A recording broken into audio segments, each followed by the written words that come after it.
साथियों नमस्कार। Teachers academy online coaching institute से मैं हूं अम्बरीश शुक्ल। आप सबका बेहद स्वागत है। साथियों, हमने निर्णय लिया है कि हिंदी साहित्य की जो भी पारिभाषिक शब्दावलियां हैं, बहुत छोटे छोटे खंडों में उनको मैं आप तक सहज भाषा में पहुंचाऊं। इसी कड़ी में आज आपके सामने प्रस्तुत है अद्वैतवाद। अद्वैतवाद क्यों आया, क्या इसकी परंपरा रही, इस पर पूरी बात करेंगे। साथियों, 788 से 820 के आसपास जब पूरे भारत में धार्मिक युद्ध हो रहे थे, धार्मिक युद्धों के पीछे का कारण था कि हमारे ईश्वर तुम्हारे ईश्वर से बड़े हैं। बात करते हैं आलवारों और नैनारों की। उसी समय बौद्ध युग भी चल रहा था और ज्यादातर जातियां जो अपने को निम्न महसूस कर रही थी वो बौद्ध धर्म में परिणत होती जा रही थी और जैन धर्म का प्रसार भी बहुत तेजी से हो रहा था। तो धार्मिक संघर्ष चल रहे थे। एक तरफ बौद्ध धर्म का प्रसार हो रहा था, एक तरफ जैन धर्म का प्रसार हो रहा था और दूसरी तरफ बौद्ध धर्म का जो रूप था सिद्ध, वह भी अपने रूप में सामने आ रहा था। नैनार की बात करें जो कि शैव भक्त थे और आलवारों की बात करें जो कि तमिल वैष्णव भक्त हुआ करते थे, विष्णु के उपासक हुआ करते थे।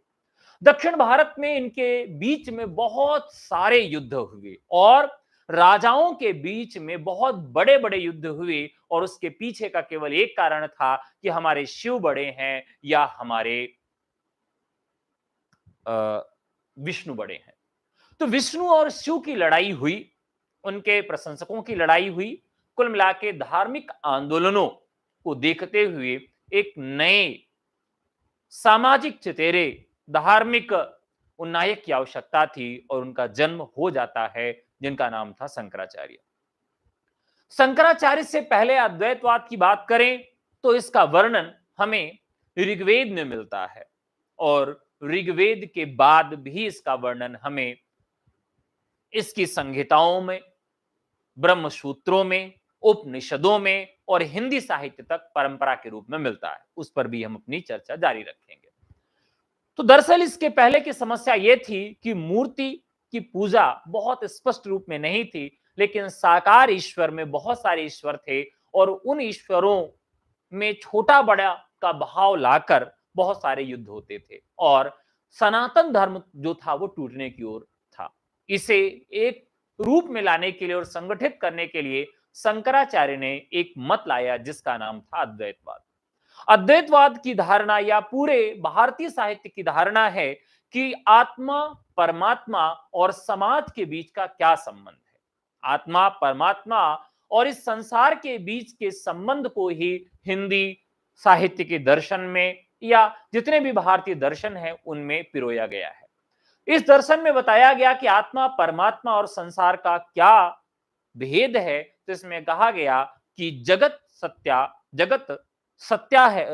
जगत सत्य है कि आत्मा सत्य है कि ब्रह्म सत्य है। तो इस पे कहा गया ब्रह्म सत्यम जगत मिथ्या। ब्रह्म को सत्य कहा गया और ब्रह्म के द्वारा जो कहा जा रहा था कि जगत निर्मित है वह भी सत्य है। तो जगत को मोह माया कहा गया और जगत को मिथ्या कहा गया, भौतिकता को मिथ्या कहा गया। ये इसकी थ्योरी हुई। अब इसमें थोड़ा सा बात करते हैं।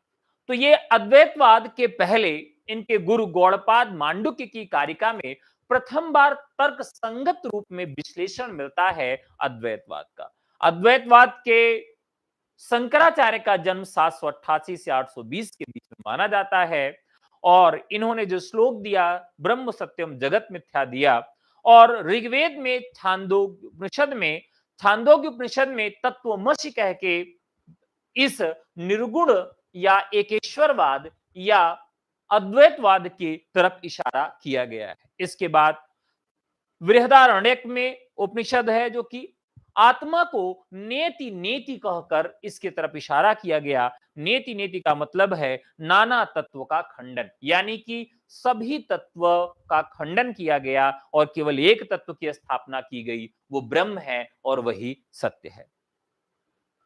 उपनिषद के सारों में जो उपनिषद के सार लिखे गए जिनको ब्रह्मसूत्र कहा गया, ब्रह्मसूत्रों में भी हमें इस दर्शन की छवियां मिलती हैं। उपनिषद, ब्रह्मसूत्र, गीता और भाष्य जिनको वेदांत कहा गया और इन वेदांतों में भी हमें अद्वैतवाद के दर्शन मिलते हैं।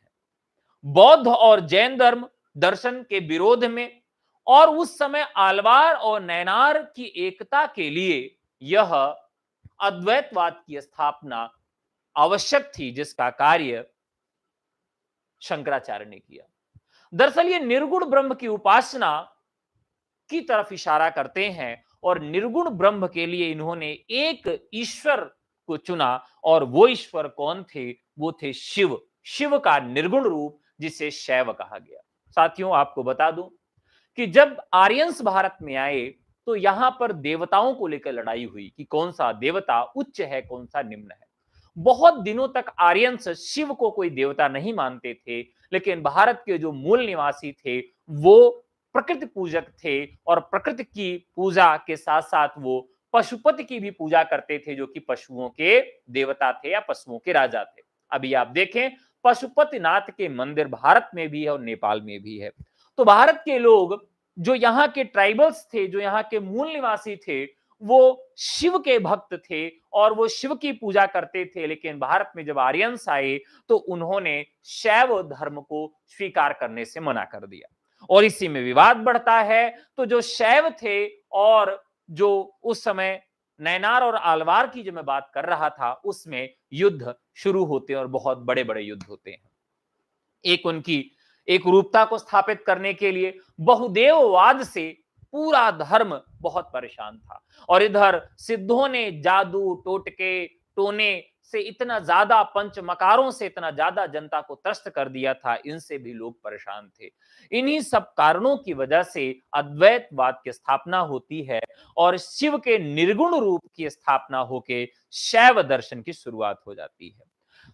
हिंदी साहित्य में सराहपा आदिकाल में और तिलोत्तमा, गोरखनाथ, रामानंद के यहां भी थोड़ा कुछ मिलता है, लेकिन स्पष्ट रूप से वो वैष्णव थे। लेकिन रामानंद के यहां जो शिक्षा मिलती है उसी शिक्षा को स्वीकार करते हैं कबीरदास और जितने भी संत कवि हैं वो सब इस दर्शन से प्रभावित थे।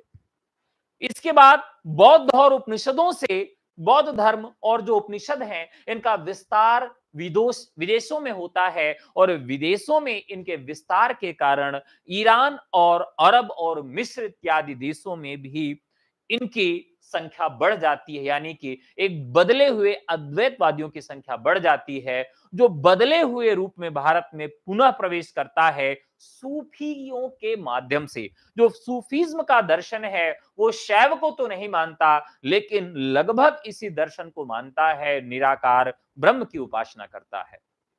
साथियों, रामकृष्ण परमहंस और विवेकानंद की बात करें तो वह भी लगभग इसी दर्शन के अनुरूप ही कार्य करते हैं और इसी दर्शन के अनुरूप हैं। तो कुल मिलाकर इन्होंने बहुत बड़े बड़े कार्य किए, ब्रह्म की जो एक रूपता है उसको स्थापित किया। अद्वैतवाद की स्थापना के बाद देश के चारों दिशाओं में शंकराचार्य ने मठ खोले और उन मठों में एक एक शंकराचार्य की नियुक्ति के नियम बनाए और उसमें बताया गया कि ये शंकराचार्य क्या करेंगे, धर्म और दर्शन पढ़ेंगे। जो सबसे सुशिक्षित व्यक्ति होगा वो शास्त्रार्थ करेगा और नियम के द्वारा उसको उस गद्दी पर बैठाया जाएगा, परीक्षा पास करके बैठाया जाएगा। इसलिए जितने भी शंकराचार्य आप देखते हैं बहुत पढ़े लिखे और बहुत इलेक्ट्रेड होते हैं। वहां पर परंपरा के आधार पर, गद्दी के आधार पर उनका चयन नहीं होता है। तो शंकराचार्य का चयन उनकी प्रतिभा के आधार पर होता है। कई दौर की परीक्षा के बाद और साक्षात्कार के बाद, शास्त्रार्थ के बाद उनका चयन होता है और उनका उद्देश्य है कि देश में धर्म की एक रूपता को स्थापित किया जाए और बाह्य आडंबरों का विरोध किया जाए। तो इस तरीके से जो चारों दिशाओं में उन्होंने मठ बसाए थे, उन मठों में आज भी ये परंपरा चल रही है। आज भी बहुत सारे लोग अद्वैतवाद को स्वीकार करते हैं। तो आज की कक्षा आपको कैसी लगी? अद्वैतवाद आपको समझ में आया कि नहीं समझ में आया? ब्रह्म सत्यम जगत मिथ्या समझ में आया कि नहीं समझ में आया?